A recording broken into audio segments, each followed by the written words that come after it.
Hello again. It's a lovely, sunny, warm day outside. Have you noticed that when the weather is good, then people are in a good mood? People smile more when the weather's good and they say hello to you on the street. But when the weather is miserable and grey, people are not in such a good mood. In fact, their mood changes. I'm sure that when you go out to school in the morning, when it's a sunny morning, you skip all the way there smiling all the time and remember to say goodbye or even give mum or dad or whoever looks after you a goodbye kiss. But maybe when it's raining, you're so miserable just trudging up to the school that you just want to get in out of the rain and you don't even wave goodbye, never mind give anyone a goodbye kiss. And sometimes our mood affects the people around us. If we smile at others, then it puts them in a good mood. But if we are in a mood and we quarrel and complain and grumble, then it puts other people in a bad mood too. I have a story for you. It's about a man who was so fed up with the rainy weather that when he was leaving his house one morning to go to work, he forgot to kiss his wife goodbye. And his wife was then in a bad mood. Let's see what happens. It was a rainy, grey morning, and Mr. James forgot to kiss Mrs. James goodbye as he left for work. Mrs. James felt quite cross because of this, and because the rain made the day so grey. So when her son Jonathan came down for breakfast, she was rather sharp with him. "Oh, for goodness sake, why are you wearing that shirt again? It's filthy." The shirt looked clean to Jonathan, and he thought his mum was being unfair. Because of this, and because the rain made the day so grey, he turned on his sister Sally when she came down for breakfast. "Can't you ever come down for breakfast on time?" he said to her. "You'll be late for school for sure." The clock said 8:15, which was the time Sally always came down for breakfast, and she thought Jonathan was completely unreasonable. Because of this, and because the rain made the day so grey, when Sally got to school and met her best friend Marjorie, she looked at her and said, "Where did you get that awful raincoat? It looks like a boy's." Marjorie, who thought the raincoat was a beautiful shade of yellow, felt that Sally was very unpleasant.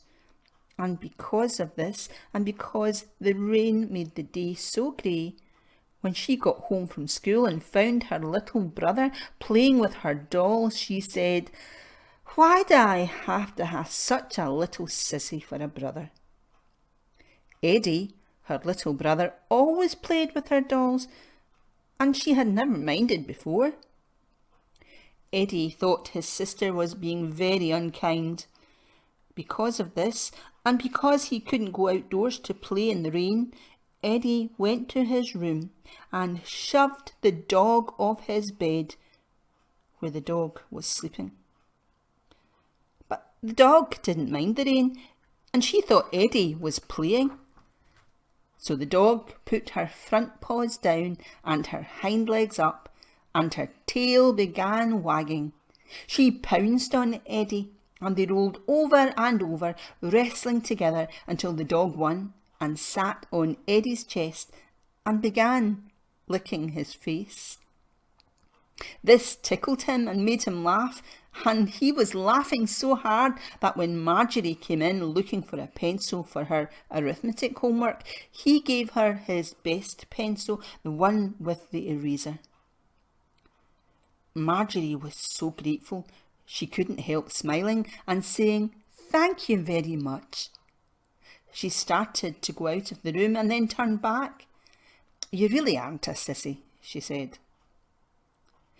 Marjorie couldn't find the piece of paper with the homework written on it, and so she had to phone Sally. she forgot she was mad at Sally. "Hello, Sally," she said, and she sounded so friendly that Sally was sorry for what she had said about her raincoat. She gave Marjorie the homework and said, "It's not really so bad, that raincoat. You just have to get used to the colour." Then Sally put the phone down and ran back upstairs, humming to herself. She met her brother Jonathan at the top of the stairs. "Hi there, Johnny. I wasn't late for school at all." And she smiled at him so pleasantly that Jonathan said, "Och, I was only teasing you." "It's okay," said Sally. Just then Mrs. James came into the hall. Jonathan said, "Mum, I'll put this shirt in the laundry tonight." And Mrs. James was so pleased that he had remembered, and she said, "All right, dear. I couldn't have hung the washing out anyway in all this rain. Tomorrow will be just fine." Around 5 o'clock the sun came out. Everything was glistening in the sunshine and looked so clean, and the birds began to sing.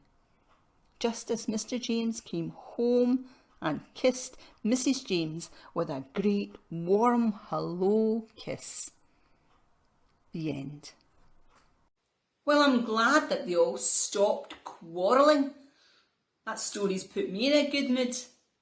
I loved how the little dog cheered Eddie up. If you have a dog, you'll know that dogs cheer people up. They're very good at knowing what kind of mood we're in. If we're sad, then our dog will come and sit beside us and perhaps lick our hands or our face, just like the dog in the story did. And when we're happy, well, our dog is always happy with us. In fact, I don't think I've ever seen a dog in a bad mood. Cats, well, cats are different. They're always in a bad mood. I hope that you have a good week, and I hope that you are in a good mood all week. Until I see you again. God bless.